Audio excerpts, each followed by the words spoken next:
Hi guys, so I just wanted to hop on to show you my YNAB. So this is going to be my first video actually kind of talking about finances or showing you what I budget. So for context, I'm an apprentice. I live in London. So things can be a little bit of a squeeze sometimes. But hopefully this is kind of a video that shows people how I live on my budget, or perhaps how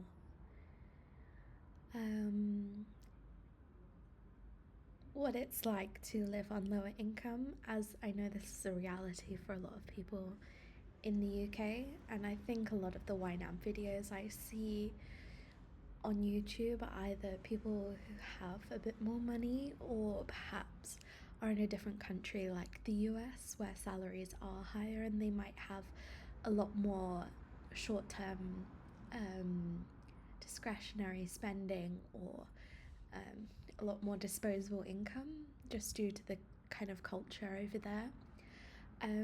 So I'll just talk through like my categories and what they mean.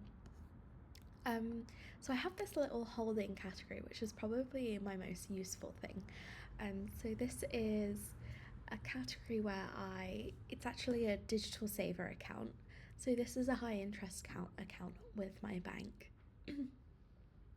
I put £150 into here every single time I get my paycheck. I'm not at the kind of position to be saving this certain in this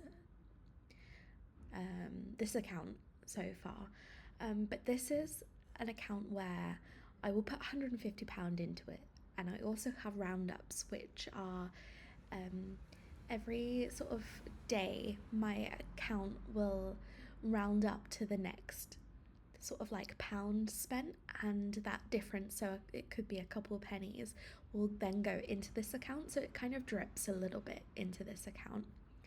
And what this is useful for is I will budget, and this will be like kind of like my buffer. So when it's nearing to the end of the month where you feel like you're kind of dragging your heels a little bit, this is the money I will use to kind of save me a little bit. So it's in my budget, and it's always there, so I'm always going to use it. But it kind of gets into that like mentality that I won't use this in the first couple of weeks, but it really helps to have that like cushion. So it's kind of like a psychological thing where it's in my budget, but I won't sort of spend it until like the end of the month. So that stops me from dipping into my savings, for example. So I get paid a week kind of near the end of the month, but my bills are kind of all over the place. So where YNAB is kind of a month by month kind of thing, I have some bills which will be paid on the previous paycheck. So for example, the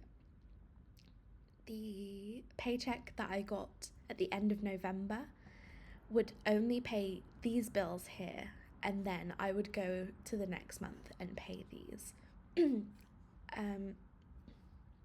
So yeah, I've got council tax, which luckily January will be my last financial year payment for my council tax, so I'll have 2 months where I won't have to pay council tax, so that's great.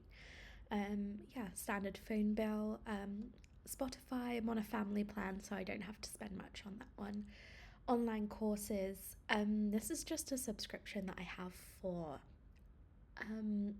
a language learning platform, which is where I get all my entertainment from.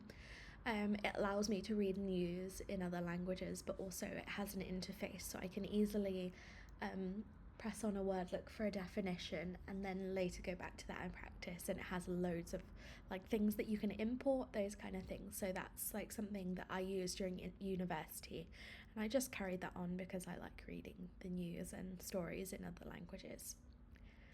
Apple, this is just my cloud storage. And then obviously YNAB subscription. Currently, I'm using the free version. I watched a lot of YNAB videos before actually joining on YouTube. So yeah, I decided to um, start my own YNAB journey, and yeah, it's been great so far. Luckily, I don't have to pay it this month, so I think I think it's like 32 days or something you get free, and then you pay the subscription. So yeah, I can account for that in my budget, so that's great, and it actually helps me to save more money than I actually spend on that subscription. So it's kind of like a win-win. So bills, these will be so the paycheck I get at the end of the month will pay this, so it will be next month's rent, my electricity, water, internet, and TV streaming, which is Netflix and Amazon Prime. However, Netflix my parents pay for, even though they're on my no, is it Netflix? Amazon Prime they pay for, because they use my Amazon Prime account, and then my Netflix I share that with the people I live with. So I will put the whole amount in here, and then when I get paid, when other people pay me back for that, I allocate that money to different categories.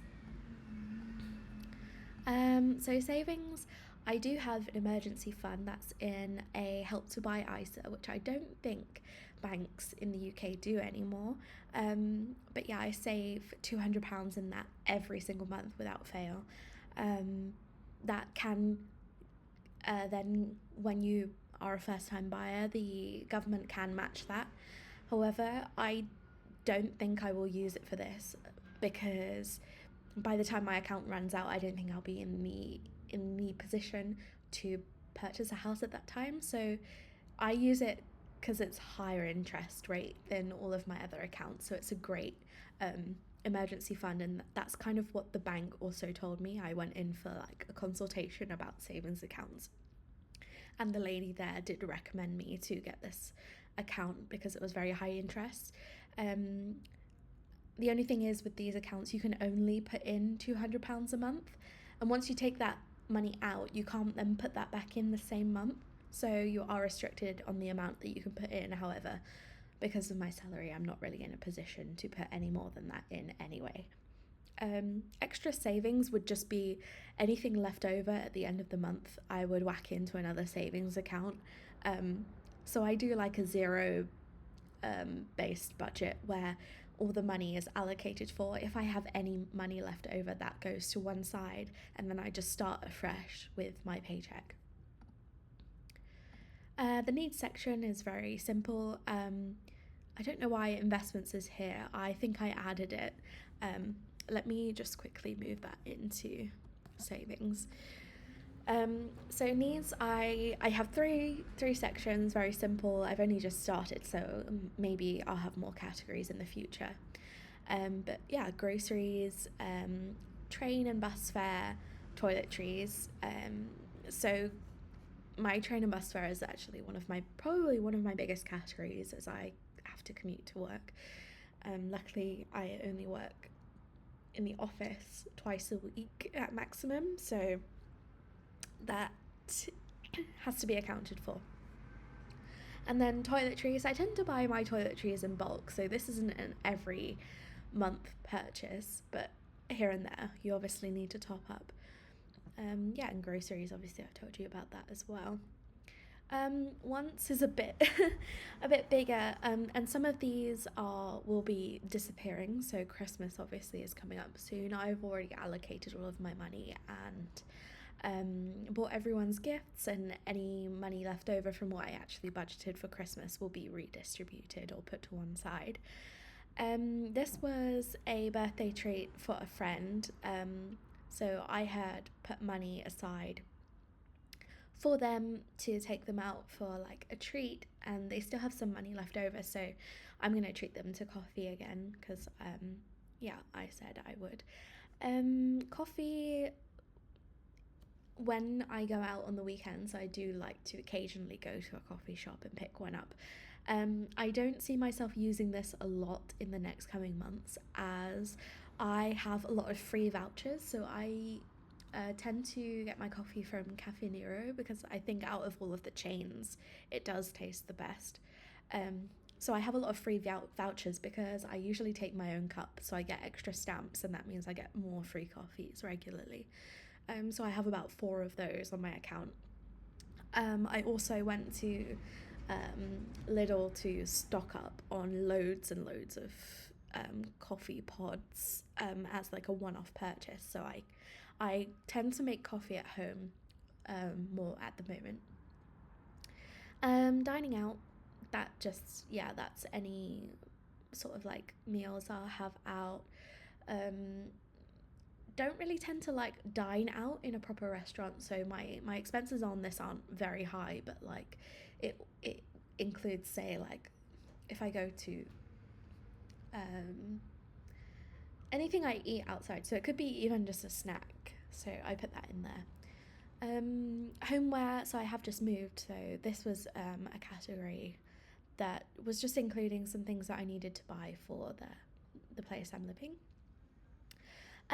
Nails, it's just something I've put in there because I would like to do it. However, um, I'm okay with not doing this and saving some money on this front because I do have my own nail polishes at home, so I'm okay with just doing that at the moment. But like it's just there to kind of motivate me a little bit, um, and maybe treat myself in the future if I want to. The only thing is, when you do get your nails done, it's like once you get them done once, you kind of want to upkeep it, and that's not really something I want to be doing currently. So yeah, it might be a treat sometime in the future where I just get like a basic like manicure relaxing kind of situation. So yeah.